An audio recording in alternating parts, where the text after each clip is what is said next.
Okay guys, this is issue 1 of the DeAGOSTINI R2-D2 kit weathering tutorial.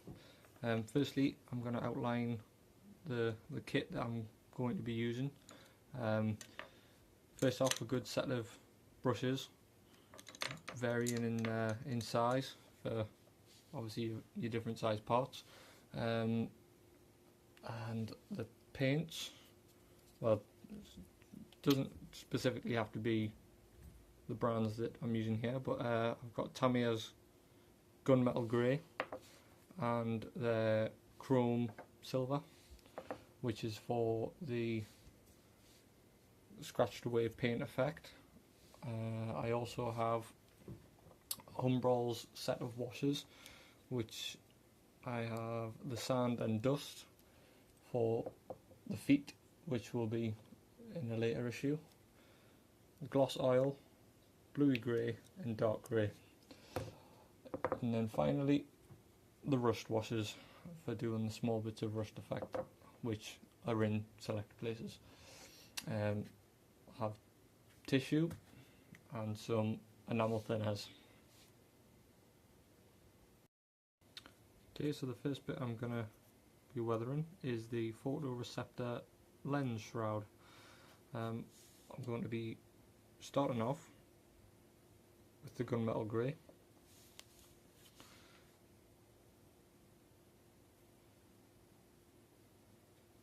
I want to load up the brush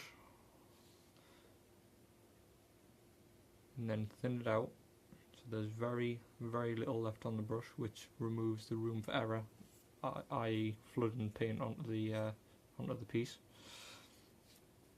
Get the camera focus here. And what you want to start to do is, obviously after looking at some reference photos, which I have used a few Star Wars encyclopedia type books by Dawn Kinsley, and some stills from A New Hope to obviously show where the weathering is. There is some contradictory images, but in that case I sort of went with my own inspiration as to where I thought things should be. Okay, so obviously I've thinned the brush out. I've got a little bit of paint on the brush, and you just want to slowly start by picking out the edges, just lightly pressing the brush against the piece to the point where it looks like an edge which has had the paint worn off.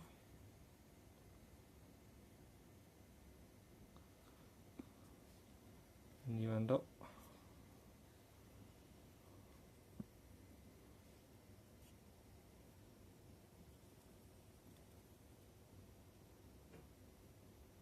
with a nice scratch line. Obviously from doing it one direction you'll get the flick of the brush tip off onto one side. What you can then do is turn the piece round and do the same in the opposite direction, and this will give you the rough edges on both sides.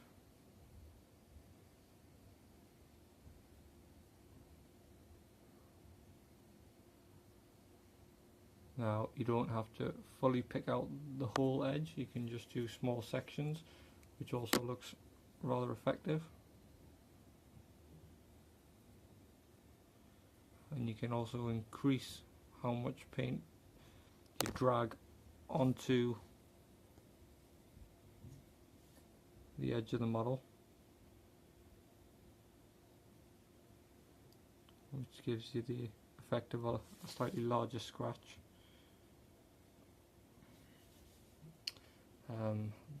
The other place I weathered on my photoreceptor lens shroud, obviously this is a second issue one,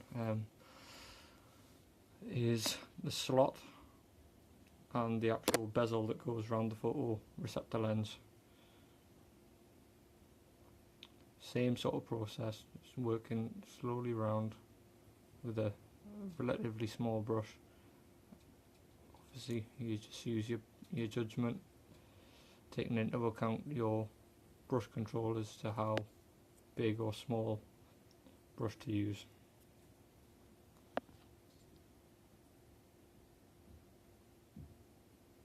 Just slowly picking out all the edges that you want the metal to show through on. On mine, I actually put a large scratch onto the face plate. So obviously after doing the initial bit and leaving it to dry, I ended up with this. All the edges picked out, and these are the scratches I was talking about, which were done with the same brush, but instead of using quite a broad brush stroke, it was just done with the very point of the brush, scraping upwards. Now obviously on the other one I did a main ball of silver where the scratches extended out from. You can obviously just use your own, take from your own inspiration, or if you want to go more accurate, you can follow exactly from reference photos, but with the amount that's out there it's hard to determine which is obviously the ones that match up. So after doing all of the sort of scratches and you're happy,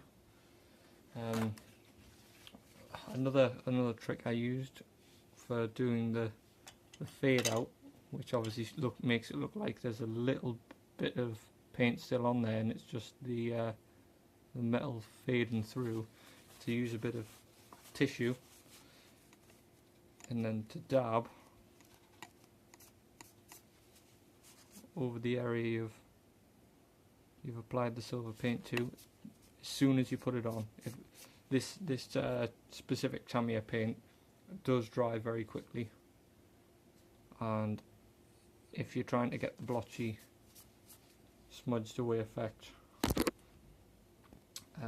you need to get it off as soon as possible.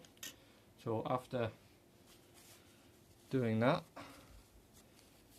give the brush a quick wipe off and then I can clean those later. I went in with Humbrol's Rust Wash, which gave it the nice rusted effect around, yeah, I can get the camera to focus. And very similar process. Obviously the rust wash is a lot less viscous than the gunmetal.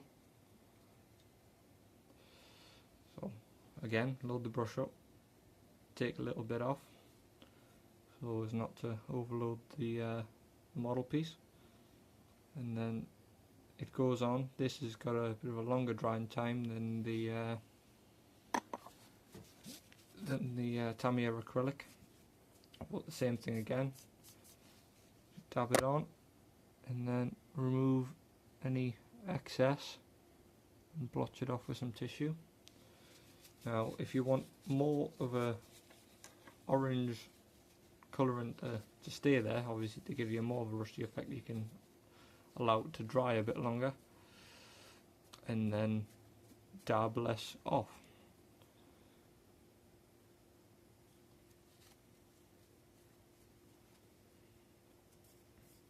You know, always use the old thumb to wipe any more detail. If I can get a nice little focus on here. That's obviously how you start off the effect to arrive at the same sort of detail. Obviously it's a bit harder to do on camera, so that's that one. Okay, this is the shroud for the processor light display. This is obviously the new piece, and the piece that will be going on my finished one, like so. Now this was done similarly to the photoreceptor lens shroud, but with a lot less fine detail on the brushwork. It was done with a lot thicker of a brush. Same sort of process. Wiping it off, and then just lightly dabbing on the worn metal onto the edges of the painted section, and then blending with some tissue as you're painting. And obviously you can just put that in whichever edge you think best.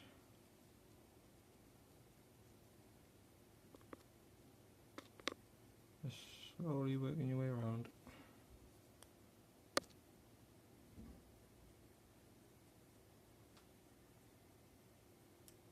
Until you've got the desired effect.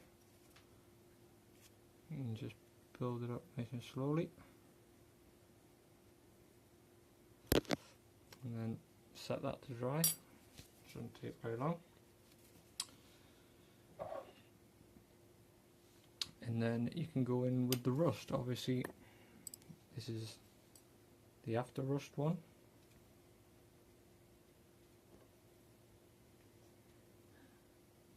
And the before.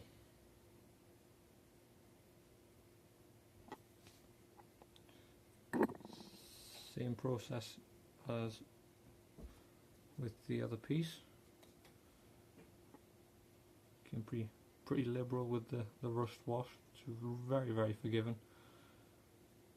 Just put it on the area where you're after the rust. And then lightly remove the excess that you don't want on. And then you can go back over, darken any areas up with a little bit more of it.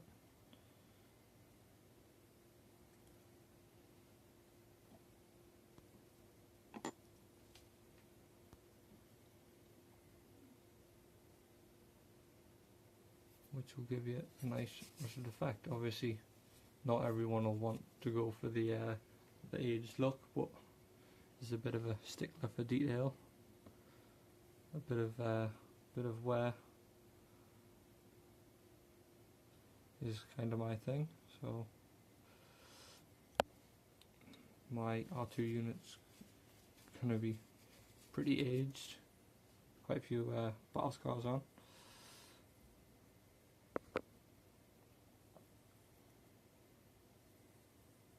And that's the basic gist of how I weathered those parts.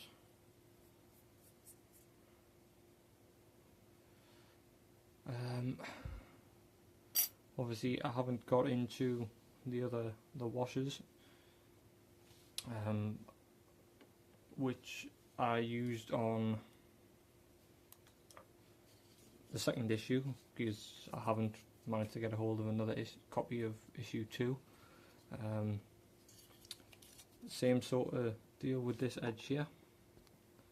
That was done with the gunmetal grey, brushed onto the edge and then rust washed over the top. Exactly the same process, picking out the edge and then rusting over. The little greeblies and the pistons, that was done with a mixture of the rust wash,